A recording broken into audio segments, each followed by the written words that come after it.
Hello বন্ধুরা, কেমন আছেন আপনারা? আশা করি খুব ভালো আছেন। আজ আরও একটি নতুন ভিডিওতে ওয়েলকাম। কেউ স্কিপ না করে সম্পূর্ণ ভিডিওটি দেখবার অনুরোধ রইল। আজ আমরা চলে এসেছি কালনাতে। কালনা এটি পশ্চিমবঙ্গের পূর্ব বর্ধমানের একটি পৌর অঞ্চল তথা জেলার কালনা মহকুমা সদর। ভাগীরথীর পশ্চিম তীরে অবস্থিত এই শহরটি অম্বিকা কালনা নামে পরিচিত। পঞ্চদশ-ষোড়শ শতকে এই স্থানটি উল্লিখিত হয়েছে আম্বুয়া বা অম্বুয়া মুলুক নামে। স্থানীয় দেবী অম্বিকার নামানুসারে এই শহরের নাম। জেলা সদর বর্ধমান শহর থেকে প্রায় 60 কিলোমিটার দূরে অবস্থিত কালনায় একাধিক দর্শনীয় স্থান রয়েছে। এগুলির মধ্যে উল্লেখ্য হল কালনা রাজবাড়ি, প্রতাপেশ্বর মন্দির, কৃষ্ণচন্দ্রজি মন্দির, লালজি মন্দির ও 108 শিব মন্দির। ঐশ্বর্যপূর্ণ পোড়ামাটির মন্দির দ্বারা সমৃদ্ধ অম্বিকা কালনাকে আসলে পোড়ামাটির মন্দিরের শহর সমৃদ্ধ বলা হয়। যারা প্রথমবারে চ্যানেলে ভিজিট করছেন, ভিডিওটা ভালো লাগলে চ্যানেলকে সাবস্ক্রাইব করতে ভুলবেন না কিন্তু।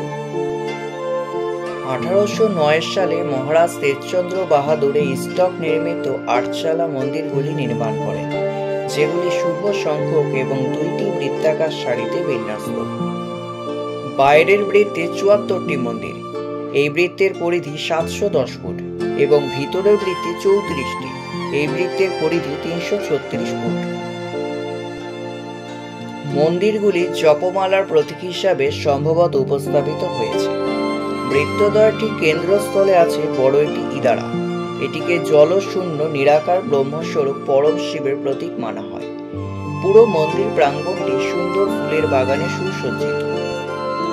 এখানের মন্দিরের আরেকটি বৈশিষ্ট্য হল বাইরের বৃত্তের পরিধিতে একটি মন্দিরে সাদা শিবলিঙ্গ ও পাশেরটিতে কালো শিবলিঙ্গ, এভাবে বৃত্তটি পরিপূর্ণ। আর ভিতরের বৃত্তে সব শিবলিঙ্গই সাদা রূপে পরিপূর্ণ। কালনার 108 শিব মন্দির এবং কালনা রাজবাড়িটি খোলা থাকে প্রায় প্রতিদিনই। 108 শিব মন্দির এবং কালনা রাজবাড়িতে ঢোকাটা একদম বিনামূল্যে। মন্দির দেখা সম্পূর্ণ করে রাস্তা পার হয়ে অপর দিকে চলে এলাম কালনা রাজবাড়ি। বর্ধমানের মহারাজার পৃষ্ঠপোষকতায় প্রায় 100 বছর ধরে তিলে তিলে গড়ে উঠেছে এই সমৃদ্ধশালী রাজবাড়ি চত্বর। সেই চত্বরে ঢুকেই বাঁদিকে প্রথম মন্দিরটি হল এখানকার সর্বকনিষ্ঠ ও টেরাকোটার সবচেয়ে উজ্জ্বল প্রতাপেশ্বর মন্দির। 1849 সালে রাজা প্রতাপ চাঁদের স্ত্রী প্যারি কুমারী দেবী এই মন্দির তৈরি করেছিলেন, যা ওড়িশি রেখদেউল স্থাপত্যে তৈরি।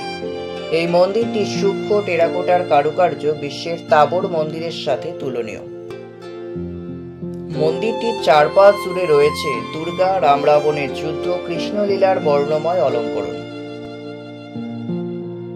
উচ্চ ভিত্তির উপর স্থাপিত এক খিলান প্রবেশপথ ও ঈষৎ বক্রশিখর সমন্বিত এই মন্দির 19বিংশ শতকের রেখদেউলের উৎকৃষ্ট উদাহরণ বহন করছে। এই মন্দিরের নিকটেই রয়েছে একটি ছাদবিহীন রাসমঞ্চ, যা সম্পূর্ণ ইটের তৈরি। সমকেন্দ্রিক দুটি অংশের বাইরেরটি 24 ও ভিতরেরটি 8টি খিলানযুক্ত প্রবেশপথে সম্মিলিত। রাস উৎসবে তৎকালীন সময়ে মানুষের সমাগমে গমাগম করত এই রাসমঞ্চ। আর এই রাসমঞ্চর সামনেই বিখ্যাত 25 চূড়ার প্রায় 300 বছর পুরনো এই মন্দির, যার নাম লালজি মন্দির। এটি কালনার সবচেয়ে প্রাচীন মন্দির বলে পরিচিত। মহারাজ জগৎরামের স্ত্রী ব্রজকিশোরী দেবী এই মন্দির নির্মাণ করেন। এই মন্দিরের অন্দরে দেখা যায় রাধাকৃষ্ণের বিগ্রহ। 25টি মিনার বিশিষ্ট এই মন্দিরের বিভিন্ন জায়গায় আছে নিখুঁত পোড়ামাটির কাজ ও নকশা। আর এই মন্দিরের সামনেই আছে 4 চালা বিশিষ্ট মণ্ডপ।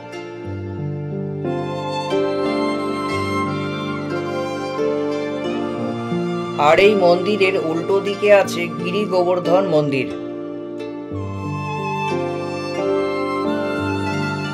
রাজবাড়ির মন্দির প্রাঙ্গণে সবশেষে দেখলাম গুরুত্বপূর্ণ কৃষ্ণচন্দ্র মন্দির। 1751 থেকে 1755 এর মধ্যে নির্মিত এই 25 মিনার বিশিষ্ট মন্দিরটি তার সুন্দর টেরাকোটার নকশার জন্য সবার নজর কাড়ে। টেরাকোটার নকশার মাধ্যমে বিভিন্ন পৌরাণিক কাহিনী তুলে ধরা হয়েছে। আমাদের ঘোরা শেষ, এবার বলি আসবেন কি করে এত সুন্দর জায়গাটিতে। এখানে আসতে হলে আপনাদের হাওড়া থেকে কাটোয়াগামী ট্রেনে উঠে অম্বিকা কালনা স্টেশনে নামতে হবে।